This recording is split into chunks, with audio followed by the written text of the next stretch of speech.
आइए सुनते हैं मुंशी प्रेमचंद्र की कहानी रंगभूमि भाग 4।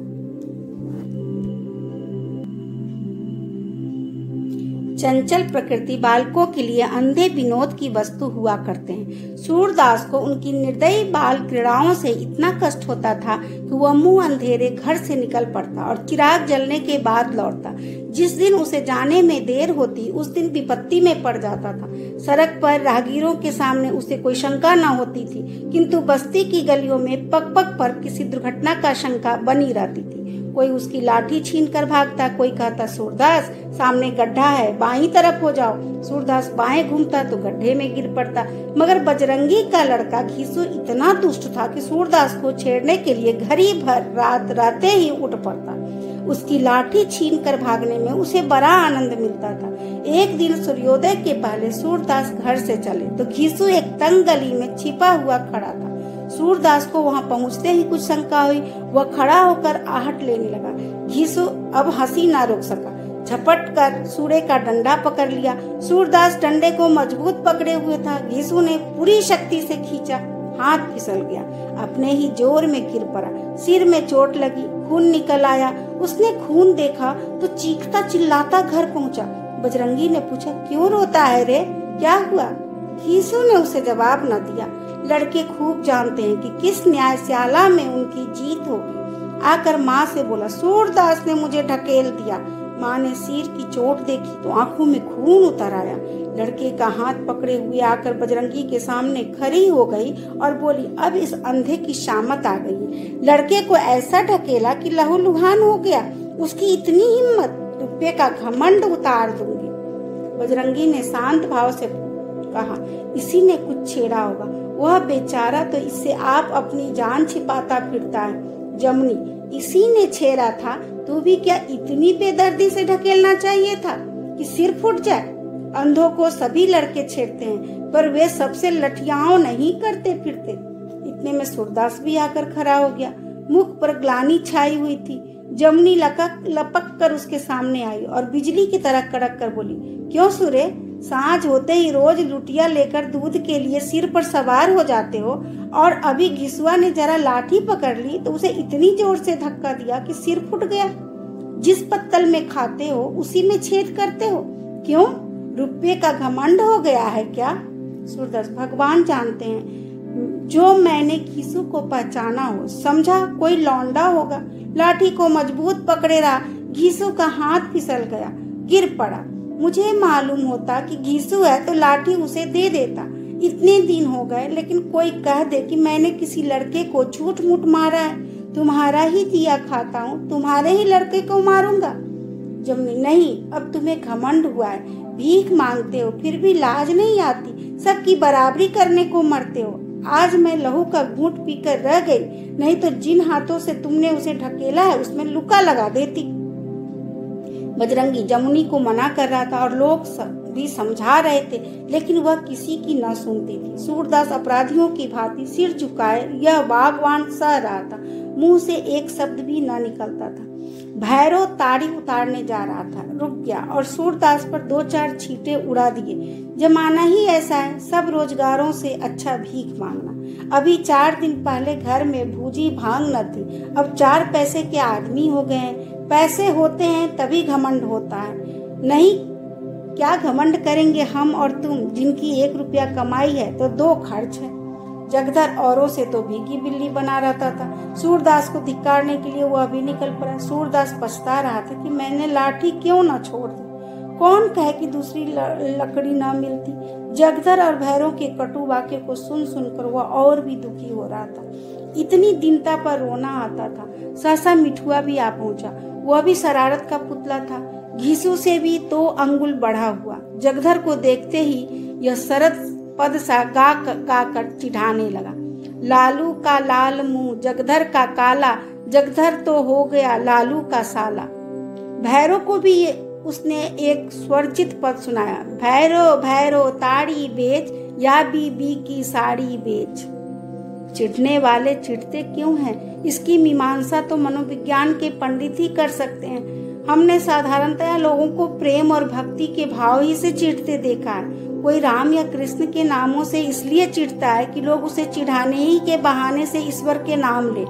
कोई इसलिए चिढ़ता है कि बाल वृंद उसे घेरे रहे। कोई बैंगन या मछली से इसलिए चिढ़ता है कि लोग इन खाद्य वस्तुओं के प्रति घृणा करें। सारांश यह है कि चिढ़ना एक दार्शनिक क्रिया है। इसका उद्देश्य केवल सत्य शिक्षा है। लेकिन भैरव और जगधर में यह भक्तिमय उदारता क्यों? वे बाल विनोद का रस लेना क्या जाने। दोनों झल्ला उठे। जगधर मिठुआ को गाली देने लगा, लेकिन भैरव को गालियां देने में से संतोष न हुआ। उसने लपक कर उसे पकड़ लिया, 2-3 तमाचे जोर जोर से मारे और उस बड़ी निष्ठुरता से उसके कान पकड़कर खींचने लगा। मिठुआ बिलबिला उठा। सूरदास अब तक दीन भाव से सिर झुकाए खड़ा था। मिठुआ का रोना सुनते ही उसकी त्योरियां बदल गई। चेहरा तमतमा उठा। सिर उठाकर फूटी हुई आंखों से ताकता हुआ बोला, भैरव, भला चाहते हो तो उसे छोड़ दो, नहीं तो ठीक ना होगा। उसने तुम्हें कौन सी ऐसी गोली मार दी थी कि उसकी जान लिए लेते हो? क्या समझते हो कि उसके सिर पर कोई है ही नहीं? जब तक मैं जीता हूँ कोई उसे तिरछी निगाह से नहीं देख सकता। दिलावरी तो जब देखता कि किसी बड़े आदमी से हाथ मिलाते। इस बालक को पीट लिया तो कौन सी बड़ी बहादुरी दिखाई? भैरव, मार की इतनी अखर है तो इसे रोकते क्यों नहीं? हमको चिढ़ाएगा तो हम पीटेंगे, 1 बार नहीं 1000 बार। तुमको जो करना हो कर लो। जगधर लड़के को डांटना तो दूर, ऊपर से और सह देते हो। तुम्हारा दुलारा होगा, दूसरे का क्यों? सूरदास, चुप भी रहो। आए हो वहां से न्याय करने। लड़कों को तो यह बात ही होती है, पर कोई उन्हें मार नहीं डालता। तुम्ही लोगों का अगर किसी दूसरे लड़के ने चिढ़ाया होता तो मुंह तक न खोलते। देखता तो हूँ जिधर से निकलते हो लड़के तालियां बजाकर चिढ़ाते हैं, पर आंखें बंद की अपनी राह चले जाते हो। जानते हो ना कि जिन लड़कों के माँ बाप है उन्हें मारेंगे तो वे आंखें निकाल लेंगे। केले के लिए ठिकरा भी तेज होता है। भैरव, दूसरे लड़कों की और उसकी बराबरी है। दरोगा जी की गालियां खाते हैं तो क्यों डोमरों की गालियां भी खाएं? अभी तो 2 ही तमाचे लगाए हैं, फिर चिढ़ाए तो उठाकर पटक दूंगा, मरे यज्जिए। सूरदास मिट्ठू का हाथ पकड़कर, मिठुआ, चिढ़ा तो देखूं यह क्या करते हैं। आज तो कुछ होना होगा, यही हो जाएगा। लेकिन मिठुआ के गालों में अभी तक जलन हो रही थी, मुंह भी सूज गया था, सिसकियां बंद न होती थी। भैरव का रौद्र रूप देखा तो रहे सहे होश भी उड़ गए। जब बहुत बढ़ावे देने पर भी उसका मुंह न खुला तो सूरदास ने झुंझला कर कहा, अच्छा मैं ही चिढ़ाता हूँ, देखूं मेरा क्या बना लेते हो। यह कहकर उसने लाठी मजबूत पकड़ी और बार बार उसी पद को रट लगाने लगा, मानो कोई बालक अपना सबक याद कर रहा हो। भैरव भैरव ताड़ी बेच या बीबी की साड़ी बेच। एक ही सांस में उसने यह कई बार यही रट लगाई।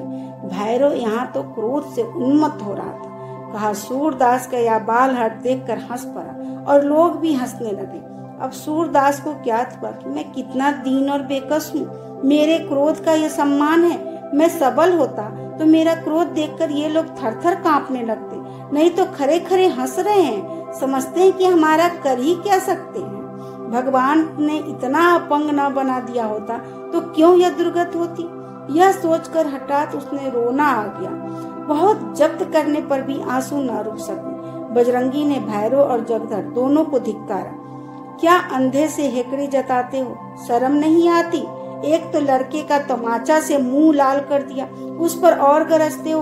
वह भी तो लड़का ही है, गरीब का है तो क्या, जितना लाड़ प्यार उसका होता है उतना भले घरों के लड़कों का भी नहीं होता है। जैसे और सब लड़के चिढ़ाते हैं वह भी चिढ़ाता है, इसमें इतना बिगड़ने की क्या बात है। जमनी की ओर देखकर, यह सब तेरे कारण हुआ। अपने लौंडे को डांटती नहीं, बेचारे अंधे पर गुस्सा उतारने चली है। जमनी सूरदास का रोना देखकर सहम गई थी। जानती थी दीन की हाय कितनी मोटी होती है। लज्जित होकर बोली, मैं क्या जानती थी कि जरा सी बात का इतना बखेरा हो जाएगा। आ बेटा मिट्टू, चल बछवा पकड़ ले तो दूध दूहूं। दुलारे लड़के तिनके की मार भी नहीं सह सकते। मिट्ठू दूध की पुचकार से भी शांत न हुआ तो जमुनी ने आकर उसके आंसू पोंछे और गोद में उठाकर धर ले गई। उसे क्रोध जल्द आता था पर जल्द ही पिघल भी जाती थी। मिट्ठू तो उधर गया, भैरव और जगधर भी अपनी अपनी राह चले, पर सूरदास सड़क की ओर न गया। अपनी झोपड़ी में जाकर अपनी बेकसी पर रोने लगा। अपने अंधेपन पर आज उसे जितना दुख हो रहा था उतना और कभी न हुआ था। सोचा, मेरी यह दुर्गत इसलिए न है कि अंधा हूँ, भीख मांगता हूँ। मशक्कत की कमाई खाता होता तो मैं भी गर्दन उठाकर न चलता, मेरा भी आदर मान होता। क्यों चिंटी की भांति पैरों के नीचे मसला जाता? आज भगवान ने अपंग न बना दिया होता तो क्या दोनों आदमी लड़के को मार कर हंसते हुए चले जाते, एक एक की गर्दन मरोड़ देता। बजरंगी से क्यों नहीं कोई बोलता? गिसुआ ने भैरव की ताड़ी का मटका फोड़ दिया था, कई रुपए का नुकसान हुआ, लेकिन भैरव ने चू तक न की। जगधर को उसके मारे घर से निकलना मुश्किल है। अभी 10 ही 5 दिनों की बात है, उसकी खोंच उल्टा दिया था, जगधर ने चू तक न की। जानते हैं न कि जरा भी गर्म हुए कि बजरंगी ने गर्दन पकड़ी। न जाने उस जन्म में ऐसे कौन से अपराध किए थे जिसकी यह सजा मिल रही है। लेकिन भीख न मांगू तो खाऊं क्या? और फिर जिंदगी पेट ही पालने के लिए थोड़े ही है, कुछ आगे के लिए भी तो करना है। नहीं, इस जन्म में तो अंधा हूं ही, उस जन्म में उससे भी बड़ी दुर्दशा होगी। पितरों का ऋण सिर पर सवार है। गया जी में उनका श्राद्ध न किया तो वे भी क्या समझेंगे कि मेरे वंश में कोई है। मेरे साथ तो कुल का अंत ही है। मैं यह ऋण न चुकाऊंगा तो और कौन लड़का बैठा हुआ है जो चुका देगा? कौन उद्यम करूं? किसी बड़े आदमी के घर पंखा खींच सकता हूँ, लेकिन यह काम भी तो साल भर में 4 ही महीने रहता है। बाकी महीने क्या करूंगा? सुनता हूँ अंधे कुर्सी, मोड़े, दरी, टाट बुन सकते हैं, पर यह काम किससे सीखूं? कुछ भी हो, अब भीख ना मांगूंगा। चारों ओर से निराश होकर सूरदास के मन में विचार आया कि इस जमीन को क्यों ना बेच दूं। इसके सिवा अब मुझे और कोई सहारा नहीं है। कहाँ तक बाप दादों के नाम को रोऊं? साहब उसे लेने को मुंह फैलाए हुए हैं, दाम भी अच्छा दे रहे हैं, उन्हीं को दे दूं। 4-5 हजार बहुत होते हैं। अपने घर सेठ की तरह बैठा हुआ चैन की बंसी बजाऊंगा। 4 आदमी घेरे रहेंगे, मोहल्ले में अपना मान होने लगेगा। यही लोग जो आज मुझ पर रोब जमा रहे हैं, मेरा मुंह जोहेंगे, मेरी खुशामद करेंगे। यही ना होगा, मोहल्ले की गऊएं मारी मारी फिरेंगी। फिरे, इसको मैं क्या करूं? जब तक निभ सका निभाया, अब नहीं निभता तो क्या करूं? जिनकी गायें चरती हैं, कौन मेरी बात पूछते हैं? आज कोई मेरी पीठ पर खड़ा हो जाता तो भैरव मुझे रुला कर यूं मूंछों पर ताव देता हुआ न चला जाता। जब इतना भी नहीं है तो मुझे क्या परी है कि दूसरों के लिए मरूं? जी से जहान है, जब आबरू ही न रही तो जीने पर धिक्कार है। मन में यह विचार स्थिर करके सूरदास अपनी झोपड़ी से निकला और लाठी टेकता हुआ गोदाम की तरफ चला। गोदाम के सामने पहुंचा तो दयागिरी से भेंट हो गई। उन्होंने पूछा, इधर कहाँ चले सूरदास? तुम्हारी जगह तो पीछे छूट गई। सूरदास, जरा इन्हीं मियाँ साहब से कुछ बातचीत करनी है। दयागिरी, क्या इसी जमीन के बारे में? सूरदास, हाँ, मेरा विचार है कि यह जमीन बेचकर कहीं तीर्थ यात्रा करने चला जाऊं। इस मोहल्ले में अब निवाह नहीं है। दयागिरी, सुना आज भैरव तुम्हें मारने की धमकी दे रहा था।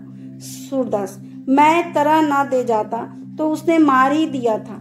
सारा मोहल्ला बैठा हंसता रहा, किसी की जबान न खुली कि अंधे अपाहिज आदमी पर यह कु अन्याय क्यों करते हो।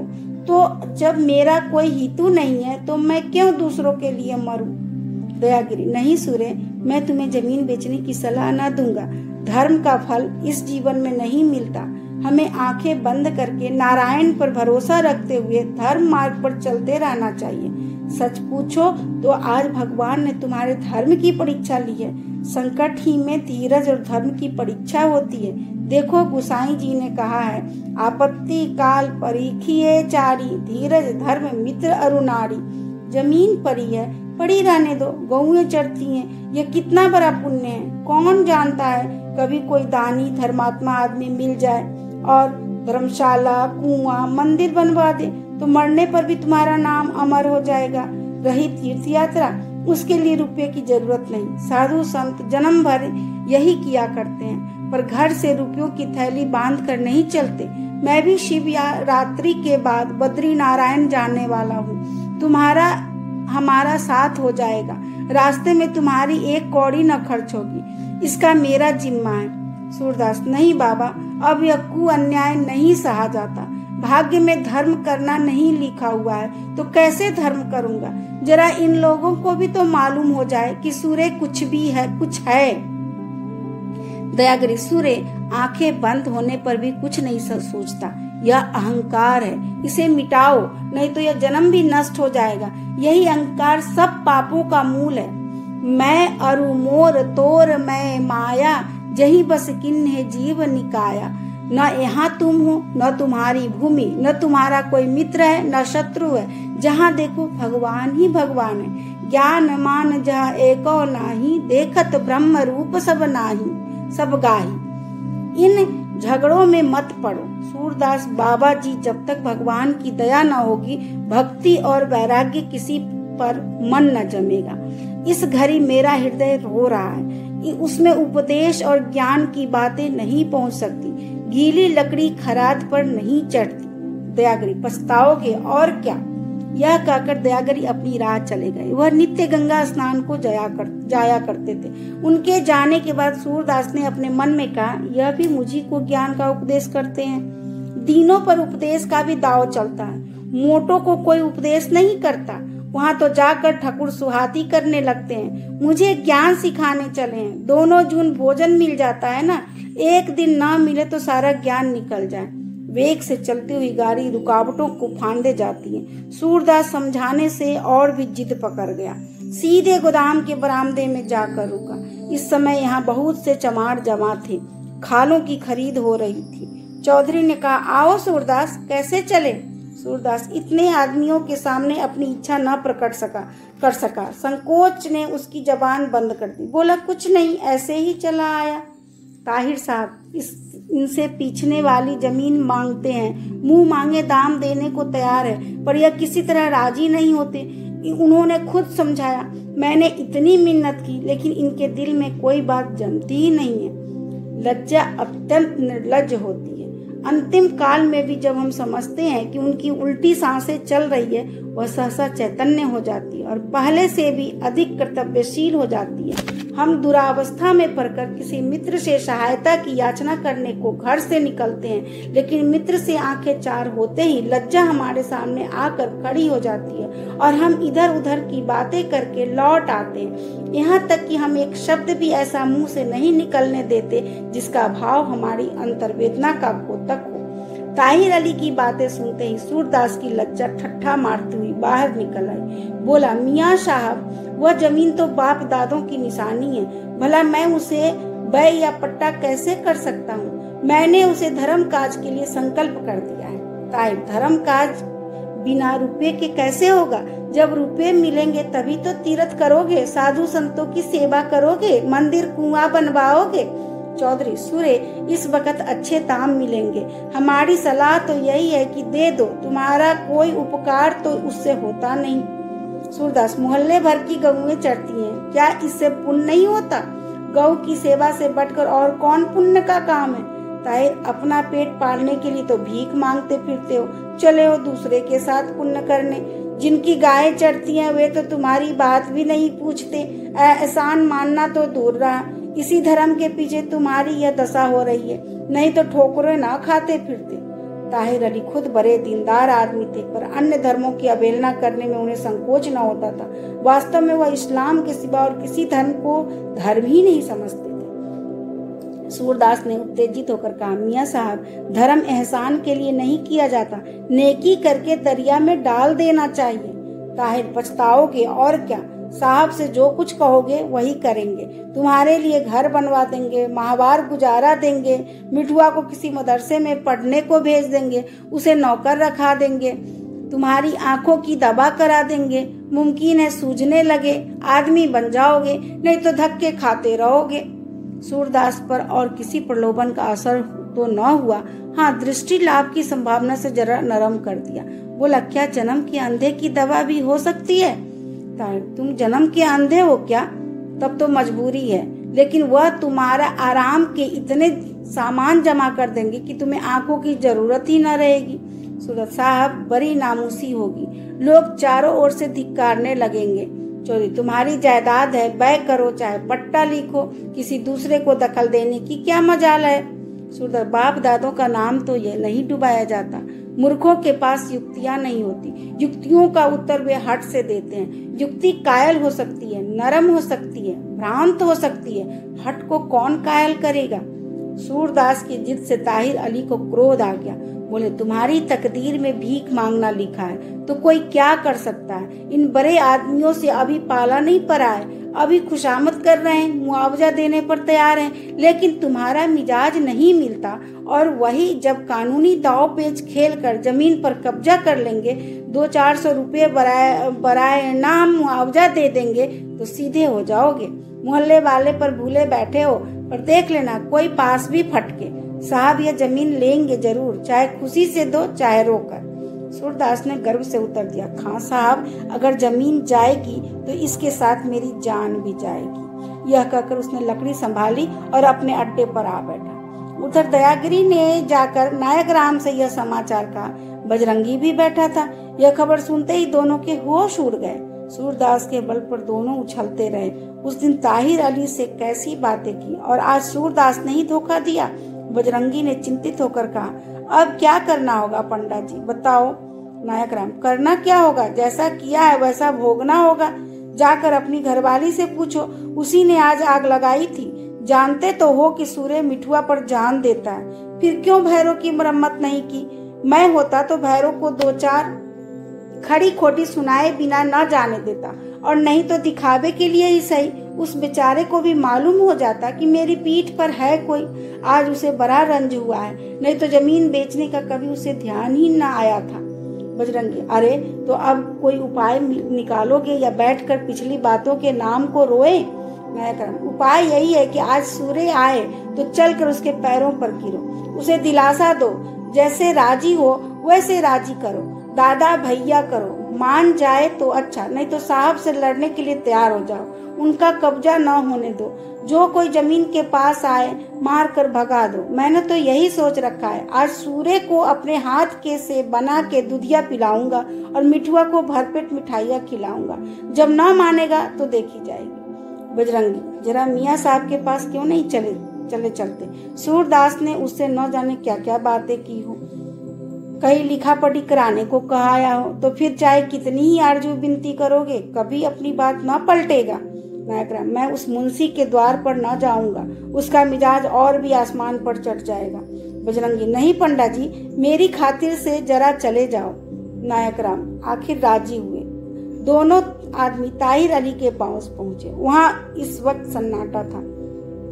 खरीद का काम हो चुका था, चमार चले गए थे। ताहिर अली अकेले बैठे हुए हिसाब किताब लिख रहे थे। मीजान में कुछ फर्क पड़ता था, बार बार जोड़ते थे, पर भूल पर निगाह न पहुंचती थी। सहसा नायक राम ने कहा, कहिए मुंशी जी, आज सूर्य से क्या बातचीत हुई। ताहिर, हाँ आइए पंडा जी, मुआफ कीजिएगा, मैं जरा मीजान लगाने में मशरूफ था। इस मोढ़े पर बैठिए। सूर्य से कोई बात तय न होगी, इसकी तो शामतें आई हैं। आज तो धमकी देकर गया है कि जमीन के साथ मेरी जान भी जाएगी। गरीब आदमी है, मुझे उस पर तरस आता है। आखिर यही होगा कि साहब किसी कानून की रूह से जमीन पर काबिज हो जाएंगे। कुछ मुआवजा मिला तो मिला, नहीं तो उसकी भी उम्मीद नहीं। नायक, जब सूर्य राजी नहीं है तो साहब क्या खाके या जमीन ले लेंगे। देख बजरंगी, हुई न वही बात। सूर्य ऐसा कच्चा आदमी नहीं है। ताहिर, साहब को अभी आप जानते नहीं हैं। नायक राम, मैं साहब और साहब के बाप दोनों को अच्छी तरह जानता हूँ। हकीमों की खुशामद की बदौलत आज बड़े आदमी बने फिरते हैं। ताहिर, खुशामद ही का तो आजकल जमाना है। वह अब इस जमीन को लिए बगैर न मानेंगे। नायक राम, तो इधर भी यही तय है कि जमीन पर किसी पर कब्जा न होने देंगे, चाहे जान जाए, इसके लिए मर मिटेंगे। हमारे हजारों यात्री आते हैं, इसी खेत में सबको टिका देता हूँ। जमीन निकल गई तो क्या यात्रियों को अपने सिर पर ठहराऊंगा? आप साहब से कह दीजिएगा, यहाँ उनकी दाल न गलेगी। यहाँ भी कुछ दम रखते हैं, 12 मास खुले खजाने जुआ खेलते हैं। एक दिन में हजारों के वारे न्यारे हो जाते हैं। थानेदार से लेकर सुपरिटेंडेंट तक जानते हैं, पर मजाल की क्या कि कोई दौड़ लेकर आए, खून तक छिपा डाले हैं। ताहिर, तो आप ये सब बातें मुझसे क्यों कहते हैं? क्या मैं जानता नहीं हूँ? आपने सैयद रजा अली थानेदार का नाम तो सुना ही होगा। मैं उन्हीं का लड़का हूँ। यहाँ कौन पंडा है जिसे मैं नहीं जानता? नायक राम, लीजिए, घर ही वैद है तो मारिए क्यों? फिर तो आप अपने घर ही के आदमी हैं। दरोगा जी की तरह भला क्या कोई अफसर होगा? कहते थे, बेटा जो चाहे करो, लेकिन मेरे पंजे में न आना। मेरे द्वार पर फड़ जाती थी, वह कुर्सी पर बैठे देखा करते थे। बिल्कुल घराव हो गया था। कोई बात बनी बिगड़ी जाके सारी कथा सुना देता था। पीठ पर हाथ फेर कर कहते, बस जाओ, अब हम देख लेंगे। ऐसे आदमी अब कहाँ, सतयुगी लोग थे। आप तो अपने भाई ही ठहरे, साहब को धत्ता क्यों नहीं बताते? आपको भगवान ने विद्या बुद्धि दी है, 20 बहाने निकाल सकते हैं। बरसात में पानी जमता है, दीमक बहुत है, लोनी लगेगी, ऐसे ही और कितने बहाने हैं। ताहिर, पंडित जी, अब आपसे भाईचारा हो गया तो क्या पड़ता? साहब पल्ले सिरे का भाग है, हाकिमों से उनका बड़ा मेल जोल है, मुफ्त में जमीन ही लेगा। सूरे को तो चाहे 100-200 मिल भी रहे, मेरा इनाम इकराम गायब हो जाएगा। आप सूरे से मुआमला तय करा दीजिए तो उसका भी फायदा हो, मेरा भी फायदा हो, आपका भी फायदा हो। नायकरा, आपको वहाँ से इनाम इकराम मिलने वाला हो, वह हम ही लोगों से ले लीजिए। इसी बहाने कुछ आपकी खिदमत करेंगे। मैं तो दरोगा जी का जैसा समझता था वैसा ही आपको समझता हूँ।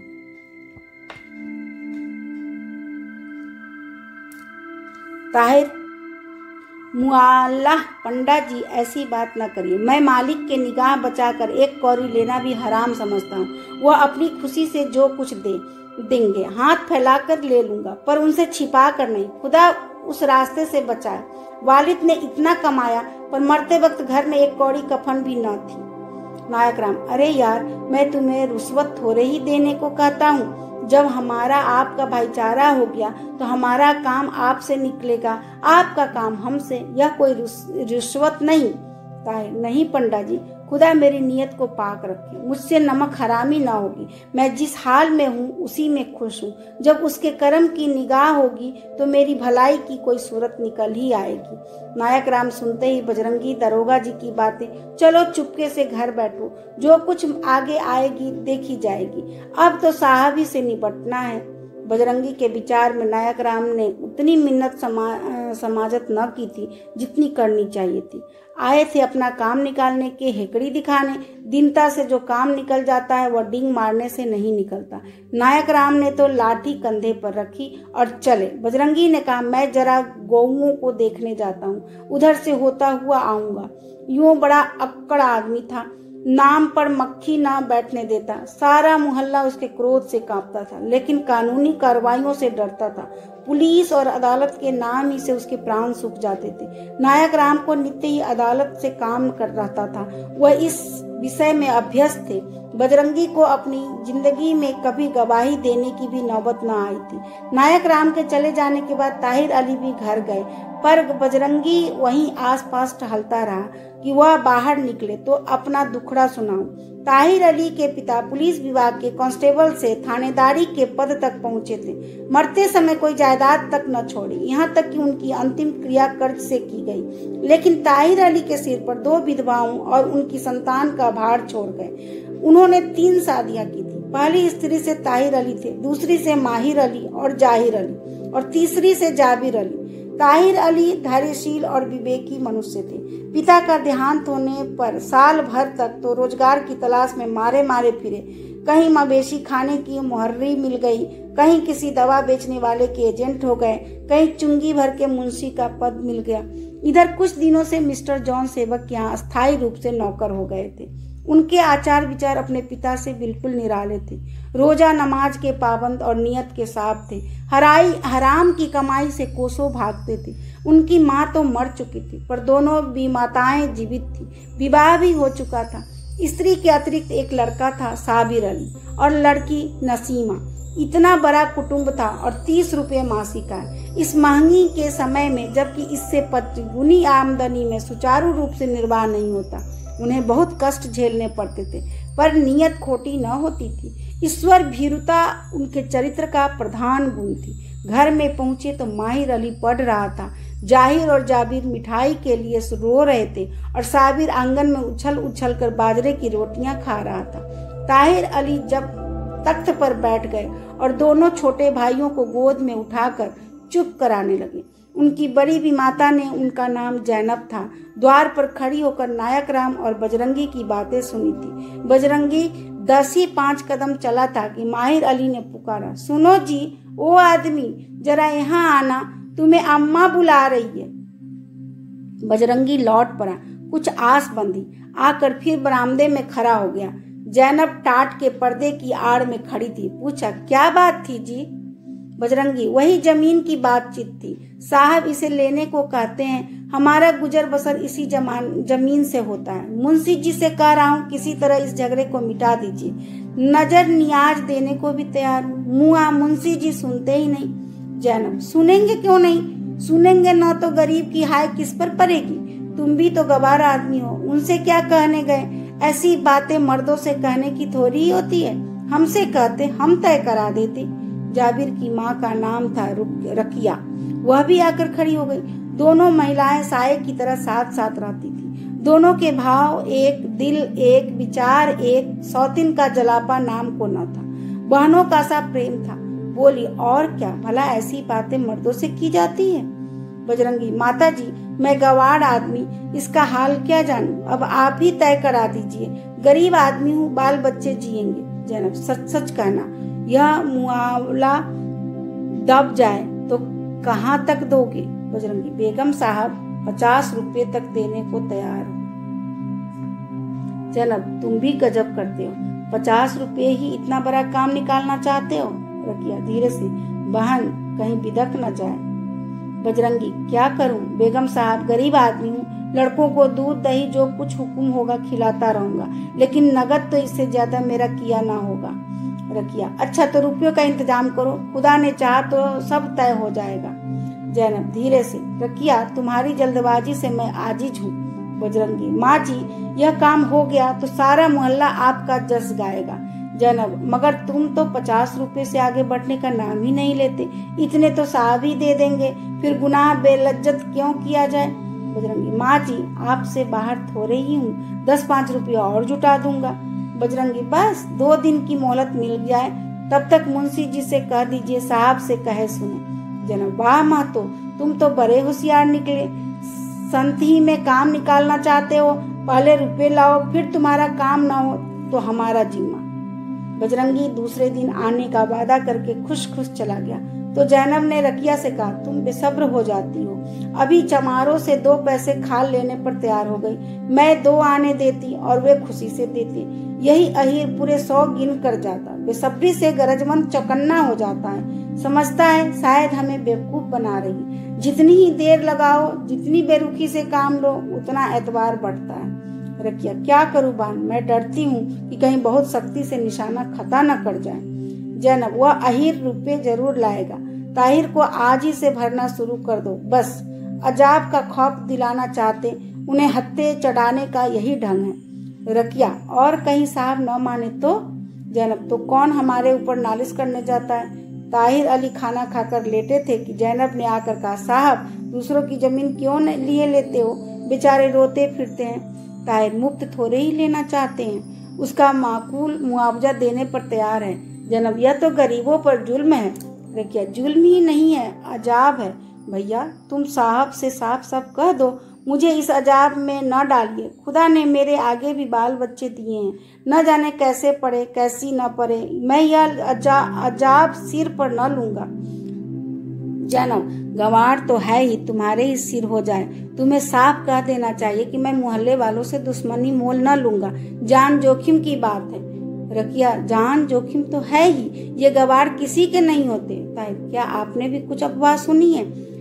रकिया, हाँ, ये सब चमार आपस में बातें करते जा रहे थे कि साहब ने जमीन ली तो खून की नदी बह जाएगी। मैंने तो जब से सुना है होश उड़े जा रहे हैं। जैनब, होश उड़ने की बात ही है।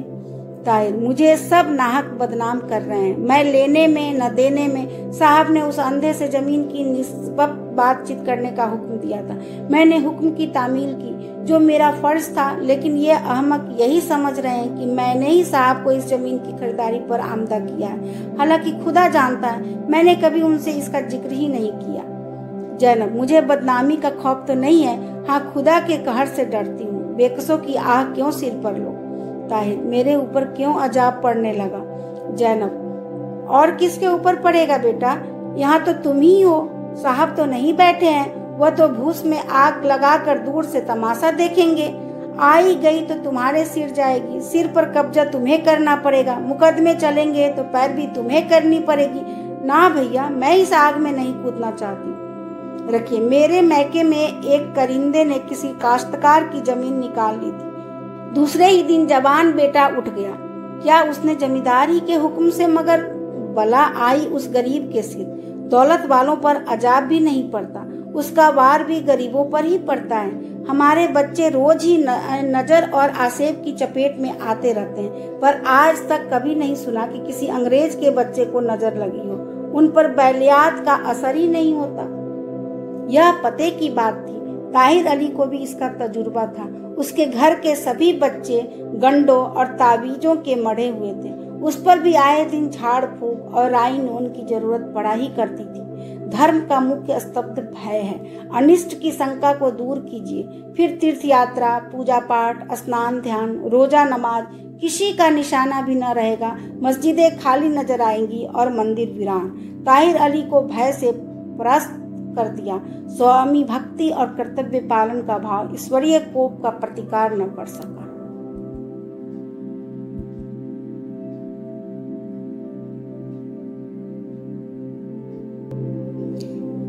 आप सुन रहे थे मुंशी प्रेमचंद्र की कहानी रंगभूमि भाग 4। धन्यवाद।